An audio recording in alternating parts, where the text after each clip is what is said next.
Team मोदींचे 7 संकल्प, विकसित भारताकडे वाटचाल.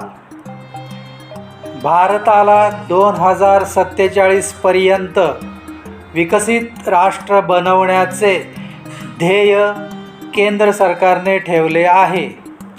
त्या दिशेने पंतप्रधान नरेंद्र मोदी यांच्या नेतृत्वाखाली केंद्र मंत्रिमंडळाच्या बैठकीत देशाच्या भविष्यासाठी 7 महत्त्वाचे संकल्प मांडण्यात आले आहेत. या संकल्पामध्ये डिजिटल अर्थव्यवस्था, स्टार्टअप इंडिया, आरोग्य, वाहतूक, पर्यावरण आणि ग्रामीण विकासावर विशेष भर देण्यात आला आहे. आजचा भारत वेगाने बदलत आहे. तंत्रज्ञान, उद्योग आणि नवकल्पना यांच्या मदतीने देशाची अर्थव्यवस्था मजबूत करण्याचा प्रयत्न सुरू आहे. डिजिटल अर्थव्यवस्था हा त्यातील महत्त्वाचा भाग आहे. ऑनलाईन व्यवहार, डिजिटल सेवा आणि आधुनिक तंत्रज्ञानामुळे सामान्य नागरिकांचे जीवन अधिक सोपे आणि पारदर्शक होत आहे. ग्रामीण भागातील लोकांनाही डिजिटल सेवांचा लाभ मिळू लागला आहे. स्टार्टअप इंडिया आणि उद्योजकतेला प्रोत्साहन देण्याचा सरकारचा प्रयत्न युवकांसाठी मोठी संधी निर्माण करणारा आहे. नवीन उद्योग, नवीन कल्पना आणि रोजगार निर्मिती यामुळे देशाची आर्थिक प्रगती वेगाने होऊ शकते. आज अनेक तरुण स्वतःचा व्यवसाय सुरू करण्यासाठी पुढे येत आहेत. सरकारकडून मिळणारे सहकार्य त्यांना आत्मविश्वास देणारे आहे. या 7 संकल्पनांमध्ये आरोग्य क्षेत्रालाही प्राधान्य देण्यात आले आहे.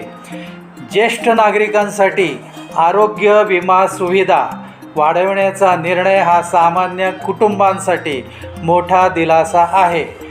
गरीब आणि मध्यमवर्गीय कुटुंबांना उपचाराचा खर्च कमी होण्यास मदत होईल.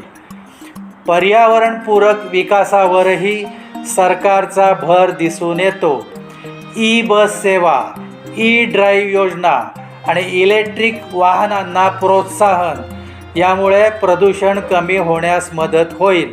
भविष्यात स्वच्छ आणि हरित भारत निर्माण करण्यासाठी हे महत्त्वाचे पाऊल मानले जाते.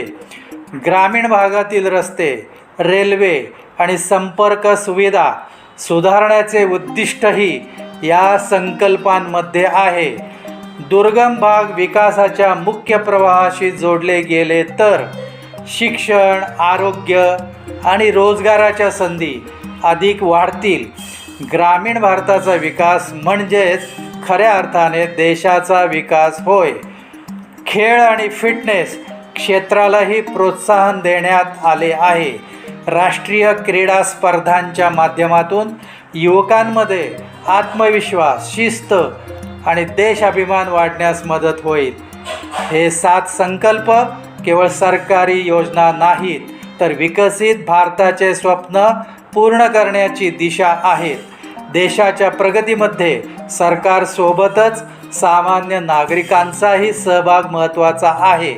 प्रत्येकाने सकारात्मक विचार, मेहनत आणि जबाबदारी स्वीकारली तर भारत निश्चितच जगातील शक्तिशाली आणि विकसित राष्ट्र म्हणून उभा राहू शकतो.